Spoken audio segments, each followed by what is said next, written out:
Tourist এবং বাংলাদেশের জনগণের সেন্ট মার্টিন দ্বীপে গমনের উপরে এবং সেখানে অবস্থান করার উপরে নানাবিধ বিধিনিষেধ আরোপ করে এই মেমো এই স্মারক চ্যালেঞ্জ করে কক্সবাজার নাগরিক ফোরামের সভাপতি জনাব আনম হেলাল উদ্দিন উনি মহামান্য হাইকোর্ট বিভাগে একটা রিট পিটিশন ফাইল করেন। এই রিট পিটিশনটি গত 3 দিন শুনানি হয়েছে। মহামান্য হাইকোর্টের একটি দ্বৈত বেঞ্চে মাননীয় বিচারপতি ম্যাডাম জাস্টিস ফারা মাহবুব এবং মাননীয় বিচারপতি মিস্টার জাস্টিস দেবাশিস রাজ চৌধুরীর দ্বৈত বেঞ্চে গত 3 দিন শুনানি হয়ে আজকে এই আদালত সন্তুষ্ট চিত্তে এই মেমোর উপরে একটা রুল ইস্যু করেছে। আমরা মাননীয় আদালতের শুনানিতে প্রাথমিকভাবে স্যাটিসফাই করতে পারছি যে 24 অক্টোবর 2024 তারিখে যে পরিবেশ মন্ত্রণালয় যে স্মারকটা ইস্যু করেছে এটা জনগণের মৌলিক অধিকারের পরিপন্থী, আর্টিকেল 36 এর পরিপন্থী। আর্টিকেল 36 অনুযায়ী জনগণের চলাচলের উপরে রেস্ট্রিকশন ইম্পোজ করা যায় শুধুমাত্র আইনের দ্বারা, কিন্তু এই মেমোর কোনো আইনগত ভিত্তি নেই। তাছাড়া আরও একটা উদ্বেগজনক ব্যাপার, এই মেমো থেকে দেখা যায় বন ও পরিবেশ মন্ত্রণালয়ের একটা সভা অনুষ্ঠিত হয়েছে, সেখানে উপস্থিত ছিলেন মাননীয়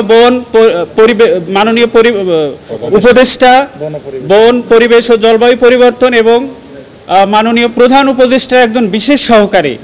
তারা এই সিদ্ধান্ত নিয়েছে। মাননীয় প্রধান উপদেষ্টার একজন বিশেষ সহকারী, সে একজন পাবলিক সার্ভেন্ট, কিভাবে জনগণের এই মৌলিক অধিকারের মতো একটা গুরুত্বপূর্ণ সিদ্ধান্তে তারা পার্টিসিপেট করতে পারে। এবং রুলস অফ বিজনেসে স্পষ্ট বলা হচ্ছে জনগুরুত্বপূর্ণ বিষয়ে কোনো নীতি নির্ধারণের জন্য ক্যাবিনেটের অনুমোদন লাগবে এবং ক্যাবিনেটের অনুমোদন ছাড়াই শুধুমাত্র মিনিস্ট্রি এই সিদ্ধান্তটা নিয়েছে। এবং আমরা আদালতকে প্রাথমিকভাবে স্যাটিসফাই করতে পারছি যে মেমোটার ইলিগাল এবং আইনগত কোনো ভিত্তি নাই। রুলটা 4 সপ্তাহ রুল জারি করেছে। এই যে গত 24 অক্টোবর 2024 তারিখের যে মেমোটা ইস্যু করে জনগণের সেন্ট মার্টিনে গমন এবং সেখানে অবস্থান করার উপরে যে বিধিনিষেধ আরোপ করা হয়েছে, এটা কেন অবৈধ ঘোষণা করানো হবে না, এটার উপরে রুল দিয়েছে 4 সপ্তাহ। জানেন কক্সবাজার হচ্ছে পর্যটনের রাজধানী, ক্যাপিটাল। এই কক্সবাজার পর্যটন রাজধানীর অন্যতম আকর্ষণ হচ্ছে সেন্ট মার্টিন দ্বীপ। সেন্ট মার্টিন দ্বীপটা হচ্ছে আমাদের 100 বছরের ঐতিহ্য। এই সেন্ট মার্টিন দ্বীপ হঠাৎ করে পরিবেশ এবং জলবায়ু পরিবর্তন বিষয়ক মন্ত্রণালয় একটা ইন্টারিম মেমোর মাধ্যমে পর্যটনের উপর কিছু বিধিনিষেধ আরোপ করে, যার ফলশ্রুতিতে আপনারা দেখেছেন সেন্ট মার্টিনের স্থায়ী বাসিন্দারা রাস্তায় কাপড় পরে প্রতিবাদ করেছে।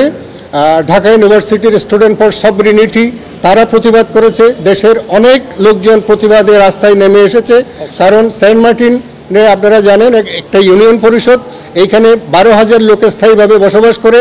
তাদের জীবিকার অন্যতম প্রধান উপায় হচ্ছে এই পর্যটন।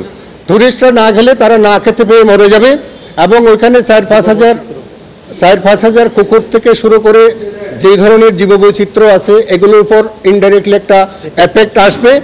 যার কারণে আমরা সংক্ষুব্ধ হয়ে এই ইন্টারিম মেমো যেটা পরিবেশ মন্ত্রণালয় জারি করেছে সেটার বিরুদ্ধে মহামান্য হাইকোর্টের শরণাপন্ন হয়েছে, আশ্রয় নিয়েছি এবং ওনারা আমাদের এই আবেদনের উপরে সন্তুষ্ট হয়ে আজকে একটা রুল জারি করেছেন।